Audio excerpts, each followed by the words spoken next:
An Austin woman who was hit by a car is hoping her story will convince others not to get behind the wheel after drinking. Fox 7's Jennifer Kendall live in the studio with that. Jennifer. Ashley, Jahaira Cifuentes was downtown standing in front of a parked car when a beige Lexus hit that car, pinning her underneath. The driver took off, leaving Cifuentes screaming for help in the street. For the last week, Jahaira Cifuentes has been at UMC Brackenridge undergoing surgeries and physical therapy.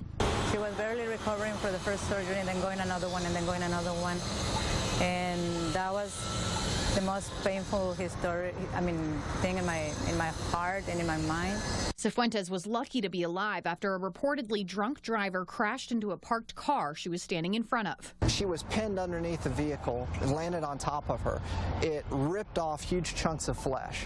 What kind of person with that heart can do that? That is the most that I am upset about, because they were yelling and screaming for help and he left. Police found the car at 7th Street and I-35 and followed him, driving at times 100 miles an hour until he crashed on Highway 290 in North Austin. How many other people were in harm's way when he was speeding down the road? This happened to her, but it could have been anyone.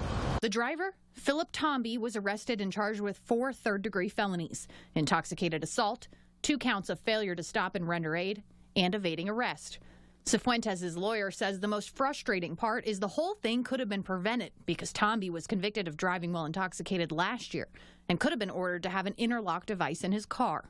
Courts have discretion to make sure those interlock devices get put on the car. And those interlock devices mean that you can't drive drunk. You have to blow to make sure you can start your car. Cifuentes hopes her story reminds others to find a sober ride home. Driving drunk is not good for the person that's driving drunk, and it's not good for whoever's getting injured.